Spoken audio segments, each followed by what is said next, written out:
السلام علیکم ورحمۃ اللہ وبرکاتہ مغفرہ۔ آپ کا میزبان احمد علی آپ کو اپنے پروگرام اصلاح آف پاکستان میں خوش آمدید کہتا ہے، اور مجھے امید ہے کہ آپ میری اس ویڈیو کو بالکل آخر تک دیکھیں گے اور اس پر عمل پیرا ہونے کی بھی ضرور کوشش کریں گے۔ میں آپ کا زیادہ وقت نہیں لوں گا۔ آج جو ہماری اصلاح ہے یہ بڑی اہم اصلاح ہے اور ہمارے معاشرے کے لیے بھی، اور آج کی جو اصلاح ہے وہ ہماری قرآن مجید فرقان حمید پر ہے کہ آج ہم قرآن کو کتنا پڑھتے ہیں، اس کو کتنا یاد کرتے ہیں اور اس پر کتنا عمل کرتے ہیں۔ قرآن کے نزول کے جو مقاصد تھے وہ یہ تھے کہ اس کتاب الہیہ پر اگر ایک انسان اپنی زندگی صرف کرتا ہے تو وہ زندگی ہر دوسرے انسان سے مختلف صرف کرتا ہے۔ اس کی دنیا بھی اپنی ہوتی ہے، اس کی آخرت بھی اپنی ہوتی ہے۔ آج میں بڑے درد دل کے ساتھ اس بات کو بیان کروں گا کہ قرآن کے ساتھ آج ہم قرآن کو وہ مقام وہ مرتبہ نہیں دے رہے، وہ مقام نہیں دے رہے جو ہم سے پہلے لوگ دیا کرتے تھے۔ اور شہر اقبال سے پوچھتے ہیں، اقبال کہتے ہیں کہ پابند صوفی و ملا آصری حیات الحکمت قرآن گیری با آتش قراکری جز نیس جز یاسین روح اساں بنے۔ اقبال کہتے ہیں کہ تو ایسے ملا اور صوفی کے پھندے میں پھنسا کہ تو نے قرآن سے اپنی زندگی تلاش نہ کی۔ تو نے اس کو تب پڑھا جب تیرے بوڑھے کی روح اٹک گئی، تو سورہ یاسین لے کر بیٹھ گیا کہ اس کی روح بآسانی نکل جائے۔ اقبال کہتا ہے کہ اس میں شک نہیں کہ اس کی روح آسانی سے نکل جائے گی۔ کیا تم نے قرآن سے مرنا ہی سیکھا؟ اقبال کہتا ہے کہ جس قرآن سے تو نے مرنا سیکھا، کاش اس قرآن سے تو نے جینا بھی سیکھا ہوتا۔ بہت بڑی بات کہہ گئے ہیں اقبال کہ ہم نے صرف قرآن سے جینا ہی سیکھا ہے، مرنا ہی سیکھا ہے، ہم نے اس سے جینا نہیں سیکھا۔ اس قرآن کو ہم نے صرف کچہریوں میں سر پر اٹھانے کے لیے بس اس کو رکھا ہے، اور ہمیں اس کے اور مقاصد بالکل نہیں پتہ۔ یہ روشنیوں کا منبع ہے، جو انسان اسے پڑھتا ہے، اس پر عمل کرتا ہے، وہ زندگی کا حسن پا جاتا ہے۔ آج ہم دیکھتے ہیں گستاخان رسول کس طرح گستاخان رسول بھی اور گستاخان قرآن بھی کس طرح اس کو میں آپ کے سامنے الفاظ بیان نہیں کر سکتا۔ یہ سب ہماری کوتاہیاں ہیں کہ ہم نے اس کو چھوڑا ہوا ہے۔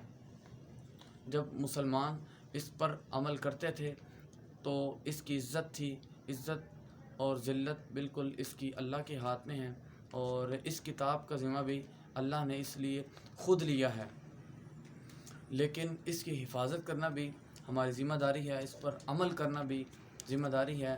اس کے جو نزول کا مقاصد میں سے ایک مقاصد یہ بھی تھا کہ انسان اگر اس پر عمل کرے تو دنیا میں اور آخرت میں جو اسے صلہ دیا جائے گا وہ بہت بڑا اجر ہوگا۔ لیکن ہم اس بات کو نہیں جانتے کہ قرآن ایک ایسی چیز ہے کہ اس کی ایک رسی اللہ کے اور دوسری انسان کے ہاتھ میں ہوتی ہے اگر انسان اس پر عمل کرے۔ حضرت سہل بن عبداللہ جو صحابی تھے اور یہ جنگل میں رہا کرتے تھے تو ایک انسان آیا، ان سے کہا کہ اے سہل، چل تو تجھے شہر کی روشنیاں دکھاؤں۔ کہاں تو اس گپ اندھیرے میں بیٹھا عبادت کرتا رہتا ہے، چل آج تجھے کچھ روشنیاں دکھاؤں شہر کی، وہاں تیرے مطابق بھی تجھے لوگ ملیں گے، یہاں پر تو کہاں اکیلا رہتا ہے۔ تو حضرت سہل بن عبداللہ نے فرمایا، انہوں نے کہا کہ میں یہاں اکیلا نہیں رہتا، تمہیں کس نے کہا کہ یہاں میں اکیلا رہتا ہوں؟ جب میرا دل کرتا ہے اللہ سے باتیں کرنے کا تو میں نماز پڑھتا ہوں، جب اس کی سننے کا دل کرتا ہے تو میں قرآن کھول کر بیٹھ جاتا ہوں۔ سبحان اللہ، سبحان اللہ، بڑی اچھی بات ہے۔ لیکن ہمیں آج مسلمان جو اس کتاب کو صرف کچہری میں سر پر اٹھانے کے لیے استعمال کر رہے ہیں، یا گھر میں سجانے کے لیے استعمال کر رہے ہیں، یا اس کو ختم کے لیے استعمال کر رہے ہیں، ختم شریف کے لیے استعمال کر رہے ہیں، یا اس کو جب کوئی یا گھر بنائیں یا دکان بنائیں اس میں برکت کے لیے اس کو پڑھا جاتا ہے، بے شک برکت ہوتی ہے، لیکن کیا اس کے مقاصد یہ تھے؟ کیا ہم بھول چکے ہیں کہ ہم مسلمان ہیں؟ ہم بھول چکے ہیں، اور ہمیں یہ اصلاح ماننی چاہیے، ہمیں اپنے اندر اس چیز کو ماننا چاہیے کہ ہم قرآن سے آج کتنی محبت کر رہے ہیں، قرآن کو کتنا وقت دے رہے ہیں۔ آج ہم قرآن کو وقت نہیں دے رہے، کل قیامت روز پھر قرآن ہمیں وقت نہیں دے گا، قرآن ہمیں وقت نہیں دے گا۔ اور مجھے امید ہے کہ آپ میری اس باتوں کو، چھوٹی چھوٹی باتوں کو سمجھیں گے اور اس پر عمل پیرا ہونے کی بھی کوشش کریں گے، ضرور کوشش کریں۔ دیکھیں کہ جب ہم اس کو تھام لیں گے، جب ہم اسے تھامیں گے تو کفار کو پتہ ہوگا، ان کو پتہ ہوگا، ان کے ذہن میں ہوگا کہ یہ وہی مسلمان ہیں، ان میں وہی قوت، وہی جرت ہے، وہی محبت ہے ان کی کتاب الہیہ سے جو پہلے تھی۔ آج ہم نے اس کو چھوڑ دیا اور کفار نے اس کو تھام لیا۔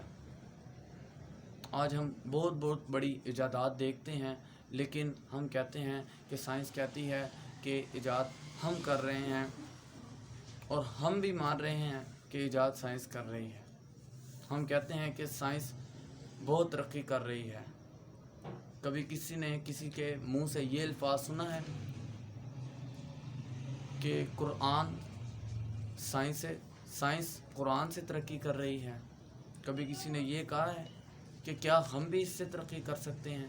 کیا ہم بھی اس پر عمل پیرا ہو کر اپنی زندگی کو اچھا بنا سکتے ہیں، ایک نیک انسان بن سکتے ہیں؟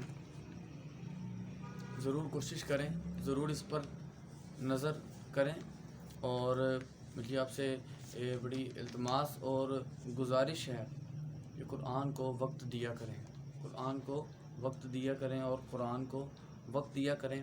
اور مجھے امید ہے کہ آپ میری ان باتوں پر عمل کریں گے اور اس پر عمل پیرا ہونے کی بھی ضرور کوشش کریں گے۔